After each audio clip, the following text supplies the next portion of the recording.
What is up, guys? Welcome to a new video. Today we're going to take a look at some bot lane duos that give you a massive advantage right now and moving into 614. This is something I get asked about a lot, but usually it doesn't change very much. Recently, I guess so, there have been enough tweaks to shift around some pairs we aren't used to seeing as much, and literally the whole point of this video is these duos will be better than just picking two random picks. So remember to throw this video a like if you do, dislike it if you don't, and let me know what your best duo is in the comments. And by the way, I'm going to be trying to get my team to do these on my second daily gameplay channel, so head over there and subscribe if you want to see these in action. So first up is the one that started the idea for this video. I played it on stream a few times and it's insanely strong now, Kog'Maw Lulu. These two have always been good and it's kind of like the famous bot lane duo. Lulu can protect, she can cover up the no mobility of Kog'Maw, and she has 2 shields plus even a speed up. That used to be why you picked it, right? The famous protect the Kog'Maw comp, not really the same anymore though. Recently it's become even better, so the Kog rework at the start of this season makes him even more immobile. That makes Lulu better now, and the damage from picks as well. Kog'Maw always attacks very fast anyway, but never this fast. Now we have all those crazy speed autos that are applying the picks damage. The Lulu changed to a W, giving attack speed made it even better, plus the new Ardent Sensor and Crucible are better now. You get bigger shields and more attack speed and on hit damage. The Ardent Sensor on hit is amazing with Kog. It is so good, it's so underrated, it applies on every single one of those autos, and the important thing is it's free. Kog'Maw isn't paying any gold for that, but getting more damage. It's not really just about protecting anymore like it used to be. It now gives Kog a lot of extra damage on top of everything he already has. It isn't really the best in the lane phase at all. It's okay, but neither are very strong, so you'll likely have a little bit of trouble, but mid game especially is where you start to really go nuts. This pair is like a ticking time bomb, okay? You stomp and you end early, otherwise Kog'Maw will become unkillable and do so much damage. The next one is something I mentioned a little bit recently, but Leona and Jhin are devastating to play against right now. It's becoming super popular and inflating both of their win rates. The problem here is that these two have so much damage anyway combined, but it's the amount of crowd control that comes with it too, plus the range. The basic stuff, so like Jhin has a lot of burst, so does Leona. That's a good fit for the normal combo anyway. She dives in, stuns, and Jhin ideally fires his Q and crits with an auto attack. I think a lot of champions can use that Leona combo though, but Jhin can add an extra snare in there as well with his W from long range as well. One problem that Leona kind of has is she dives in ahead of the AD carry, and sometimes they can't really follow up because she's too far ahead, but Jhin can W and close the gap after the stun. It's even better at level 6, which is where I think it's going to the next level, especially after this Leona change coming this patch. She can ult, Jhin can snare, Leona can catch up with her E and her Q, and that's going to be a slow or stun into another route into another stun. That is a huge chain anyway. It can set up a lot of things, but after Jin's snare, he can just ult and get off a lot of damage without having to run forward. Remember, Leona's new ult as well is 3, 4, or 5 auto attacks after the ult that apply her passive, and auto between each of the ult charges from Jhin means bonus damage every time Jhin hits them with his bullets. I think this is going to be like the #1 combo moving into 614, and probably extremely overpowered as well. This next one is one of my personal favorites though. It's pretty rare. It's really cheesy though. So Twitch is more of a solo AD carry. He goes alone and he assassinates people. Normally we don't really have any supports that synergize amazingly well because they can't exactly join him while he does that. Taric is a little bit different. He has spells that apply from the target he's joined with, and you can probably guess where this is going now. There's 2 parts. So the first is the hidden stun, which is ridiculous. Twitch will stealth up, and when he's near the enemy AD, Taric can use his stun. To the enemy AD, this will look like Taric misclicked. He's miles away and stunning nothing, but actually it's stunning from the Twitch right next to them. It's no joke either. That is 1 second stun at rank 1, and Twitch doesn't even need very long to kill you anyway. So we have the surprise butt sex combo sorted, but we can make this even worse as well. What about if we pop out of stealth, we stun someone, and then we're also invulnerable from Taric's ult at the same time? This is amazing if Taric is just out of vision as well. They're not going to see the stun channel or the ultimate channel, so they'll be jumped, stunned, and unable to fight back. It's a crushing combo. So Miss Fortune Sona is kind of old school, but just hasn't been seen in a long time. Like MF wasn't that popular, and neither was Sona in season 5 or at the start of season 6 at least. With the new Sona changes, I'm not exactly sure how this is going to go in the lane phase. It's different now with her kind of being a heal bot rather than poke and damage, but still, what makes this work isn't going to change. Miss Fortune is mostly about her ultimate damage in the fights, right? Especially in the lane phase, you can get a lot of kills from this, but the problem is more keeping them in it and just letting you unload on their face, which is not going to be easy to get them to do. Sona is kind of the answer to this. You put both of your ults together and they aren't going to be able to do much about it. Also, just her E power core to slow is really effective at keeping them in it if they don't have a flash. Sona's ult is 1.5 seconds, Miss Fortune is 3, so it's not going to like exactly line up, but by the time they move, it's going to be at least 2 seconds, maybe more than enough anyway. The idea used to be that this was one of the most oppressive lanes in the game who would also heal back up if you ever tried to fight back, which made it very difficult to play against. against. MF is so annoying to play against. You miss position once and half your health is gone from the Q bounce crit. Even Sona can chunk you out with a Q and power chord. This will not be as bad moving into the next patch. At least Sona's damage will be down a little bit, but I don't think it matters a whole ton. While Miss Fortune is building this heavy AD arm pen build at the moment, it's even better. All of her damage is practically on that ult, and Sona just enables to do that a lot better. Crucible is nice for Miss Fortune. Ardent Censer is okay, but nothing special really. They're both increased healing though, and I wouldn't be surprised to see this combo a lot more next patch. The next one has been average for a while, but this is so much better in the past few months. Braum Caitlyn is a royal pain in the ass to deal with. Caitlyn's range is able to proc Braum's passive easily, plus the peel he can provide makes it near impossible to get on top of her. The difference now is a lot of Caitlyn players are maxing their traps, and any way to get a guaranteed trap is a huge increase in damage output and kill potential. Braum is probably the easiest way to do this, the most well-rounded at least, I guess. You proc the stun, you trap underneath straight away, and they'll be rooted in place for even longer with you doing a ton of extra damage on top. Once you hit 6, I think this becomes even more deadly. Like, Braum ult is going to knock someone up, right? You trap underneath, that is just enough time to proc it. The ult knock up, the trap, the Braum stun, that chain and damage combo is unreal. If someone is actually stupid enough to step on your trap anyway, the follow-up is going to be great. Like, you have the ult and the Q from Braum, and it's just in the reverse, I guess. You probably put another trap under them at some point by the time it wears off. Caitlyn can do this with a lot of different champions, anyone with a lockdown ability, so like Bard, Morgana, Leona, Alistar probably as well, but Braum I found is the most reliable and the most annoying to deal with. The others here more rely on the support going in and hitting their skill shot or doing their job correctly, I guess, but Braum just has to hit them once and you can do the rest with your range. The annoyance factor is definitely there as well. Like, Caitlyn is annoying anyway. Caitlyn takes time to kill people. She prides herself on high range, staying safe while dishing out some damage. Braum is going to help a lot with that. Like, it will help you do it. You can block things. You can even proc his passive with your runes, and overall this is just a power combo for me. Now don't judge me, but I abused this next duo a lot in season 3 and 4 when I was climbing properly. It's not been popular as recently, I guess, but it's so good.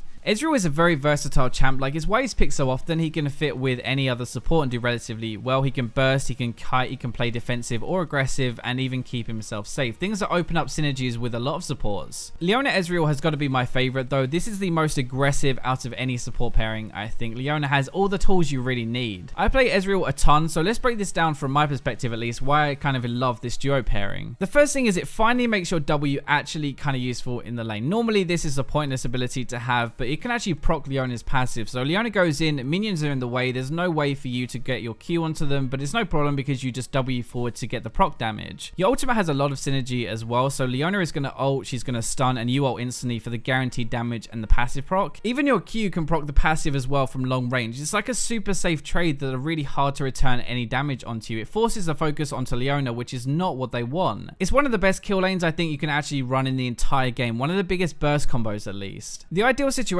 would be Leona ult, she dives in, chains her CC properly, and Ezreal gets a clean ult onto them, so not through minions. The burst from that is going to be insane. Follow up with a Q, maybe a shift forward, and they're probably going to be dead. This might seem like the least spectacular or interesting duo right now in this video, like it doesn't seem that amazing or special, but it's so effective, and with Ezreal being good and Leona coming back up, I think this could be crazy. With Leona's new ult as well, you have all of the tools you need to proc the passive charges she can apply with her auto attacks. If they run away, you can Q to proc from range on a very low cooldown, you can W, you can auto attack. That could easily secure every single use of those autos that applies the passive for massive damage. So the last one is going to be for Jinx, but there are kind of two very different ways to play her, either as like a passive farm up for late game AD or a more aggressive get ahead and snowball. This is why I actually think she's pretty top tier, by the way. She can do both really well, so there's not really any pressure onto you except to hit your CS. Anyway, we ought to ideally play around the Ardent Censer if we can. The extra attack speed and on hit is really nice with Jinx considering we're so auto attack reliant for our damage. So for a more passive playstyle, you can't really get much better than Soraka right now. Like, Jinx is immobile and needs protecting. Even if you're caught, Soraka is likely going to keep you alive with the heals and also the silence field. Ardent Censer is pretty core in her right now, which is extra damage for us, and we even have a little bit of aggressive synergy. We can chompers into silence field or the other way around to make the second one guaranteed. Like, if they are rooted from the silence, we chomper on top, or chomper and silence on top. This is pretty decent, but it's way more about survival than going aggressive. If that's your cup of tea, then look no further because that is kind of the best one you you can have. For a bit more of an aggressive playstyle, we're looking to play on the crowd control chain with your chompers, but also throw in a bit more damage as well. So this kind of synergy on its own is very good in the lane phase, but in teamfights and stuff, it's not really going to help you do very much. That's ideally why we want someone who can do both. For someone in the middle, Morgana is a really solid choice here. The Black Shield works with Ardent Sensor and will apply the on-hit effects plus the attack speed, but it also make you immune to crowd control VSC, which is awesome for a team fight. In the lane phase, we have the damage combo we're looking for. We snare into chompers into a bunch more damage, and that can really let Jinx snowball out of control. There is one more option though to go massively aggressive. Blitzcrank is like the ultimate handpick, right? The same idea, but completely focused on the lane phase getting kills. You pull someone, you knock them up into chompers, and they're probably going to die with that much damage and being locked in the same place for so long. So that's going to wrap up this video, and I hope you guys enjoyed it. Let me know your duos down in the comments. Let me know if you want me to do some more of these in the future, but that's going to wrap up this video, so I'll leave you with the robots.